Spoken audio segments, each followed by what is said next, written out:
Bom, Tito era um desses. Tito era um homem desafiado. Um jovem que chegou ali em Creta, e quando ele chega em Creta, ele se depara com uma situação complicada. O que acontece então? Paulo ele escreve a Tito uma carta, para a gente aqui com 3 capítulos, mas é uma carta muito curta. Mas Paulo ali, ele passa para Tito como que uma igreja madura deve se desenvolver. O primeiro ponto que eu queria destacar é o caráter do cristão maduro. Paulo vai, na sequência, dizer a Tito que ele precisava levantar líderes. Ele precisava levantar líderes que tivessem o caráter de Cristo. Então, Tito, lá em Creta, o pessoal está com um monte de problema moral, ético, mas você vai procurar ali, no meio daquela igreja, no meio daquele povo, pessoas que tenham este caráter. E olha aí, as características de um cristão maduro. Hospitaleiro. Repita, hospitaleiro. Amigo do bem. Sensato. Justo. Consagrado. E tenha domínio próprio. Próximo. E apegue-se firmemente à mensagem fiel, da maneira pela qual foi ensinada, para que seja capaz de encorajar outros pela sã doutrina e de refutar os que se opõem a ela. O caráter do cristão maduro não é uma exigência para líder, é um modelo para todo filho de Deus. Olha o que diz em 1 Pedro 1,15. Mas assim como é santo aquele que os chamou, sejam santos vocês também, em tudo o que fizerem. Agora, se eu estou convertido há 10, há 15, há 20 anos, e estou preso nos pecados de quando eu me converti, tem alguma coisa muito errada no nosso caráter cristão. Ele não está sendo aperfeiçoado. A gente está fazendo alguma coisa errada, querido.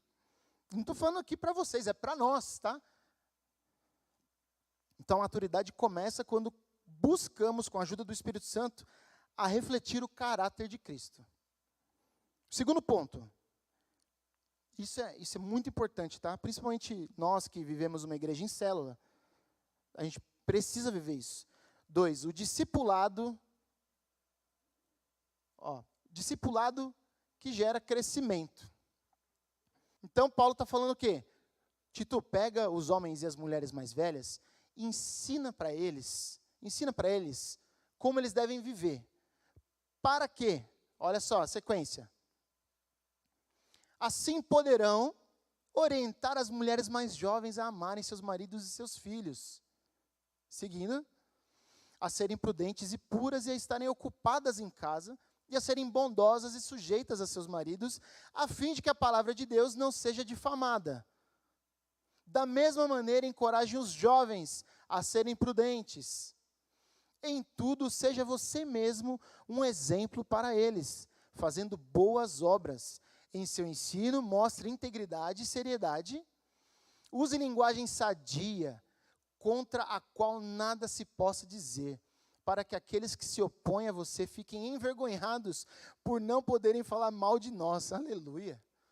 Olha que discipulado maravilhoso. Então, olha só a estratégia de Paulo. A gente está falando de uma cidade caótica. Isso eu estou trazendo para a nossa igreja aqui.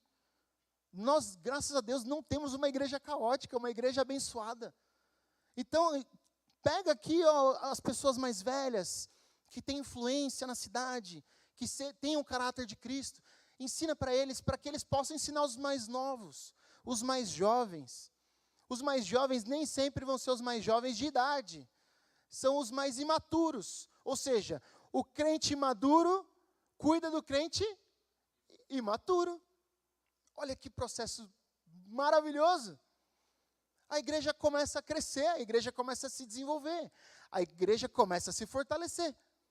Porque eu, graças a Deus, atingi a maturidade e agora eu vou chamar alguém para andar junto comigo.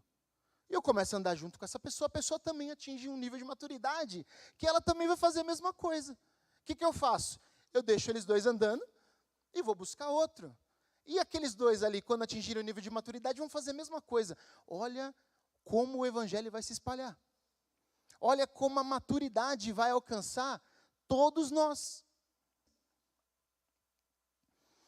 Então, a maturidade, ela se fortalece no ambiente de comunhão e de ensino bíblico. Participe ativamente, queridos, da célula. Seja ativo, seja intencional nos encontros. Se a gente não for intencional nos nossos encontros, nos nossos relacionamentos, não perca tempo. Eu não vou aceitar mais perder tempo. A gente se desloca da Zona Leste, vem para cá, e a gente ama estar aqui, mas a gente precisa ser intencional. A gente precisa trabalhar para uma igreja que avance, que multiplique, que amadureça, que cresça. Não é isso? Eu creio nessa igreja. Eu creio que essa igreja está num processo de amadurecimento, de crescimento, de fortalecimento, e a gente vai ver os frutos disso em nome de Jesus. Aleluia.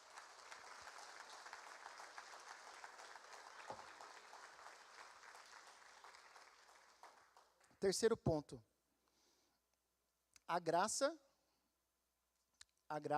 terceiro ponto, Mateus, por favor.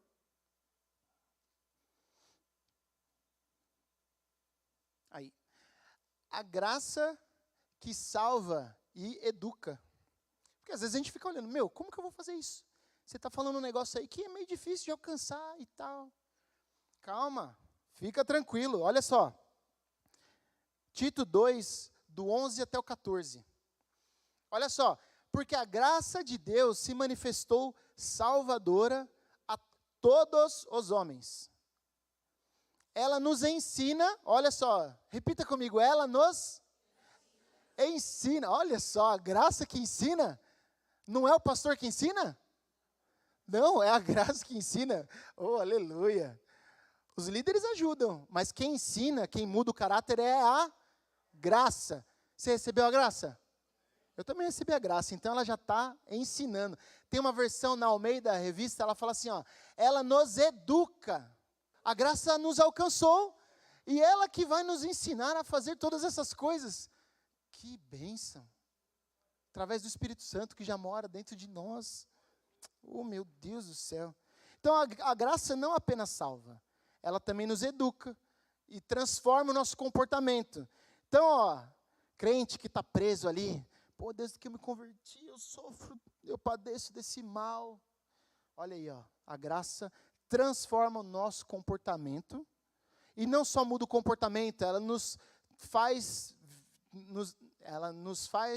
virarmos pessoas zelosas também com as boas obras. Porque quem recebeu a graça precisa depois o quê? Frutificar. Então a graça que nos educa, a graça ela faz um processo na gente de amadurecimento. Amadurecer é fácil? Não é fácil. Se eu falar que é fácil, é mentira. Mas é necessário.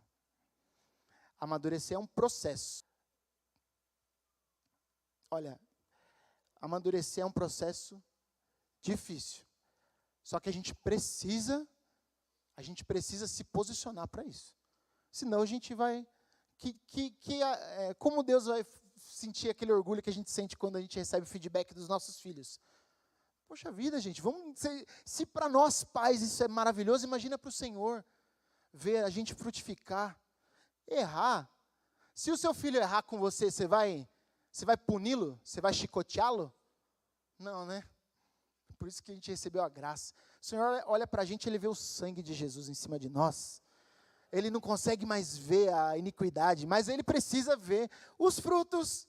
Ele fala assim, filho, o sangue do meu filho primogênito está sobre você. Mas e aí, você vai fazer o que com isso? Vai desperdiçar? Vai jogar fora? Não dá. A gente brinca com a Valentina, ela tem 11, completou ontem. E às vezes ela com a Antonella é o seguinte, às vezes está coisa linda, tão maravilhosas, brincando, né, uma servindo a outra.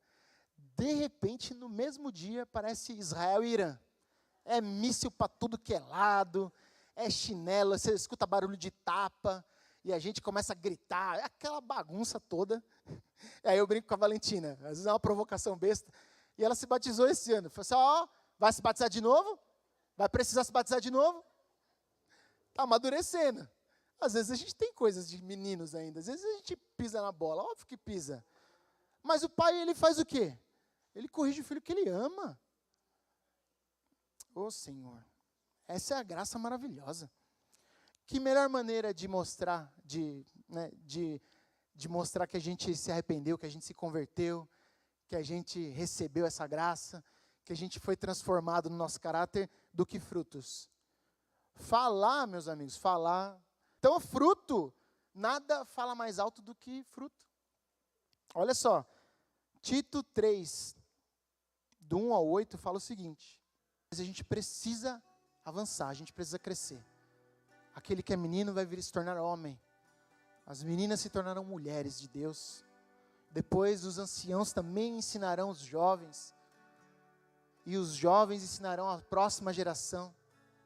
Essa é uma igreja saudável, uma igreja madura, uma igreja que avança.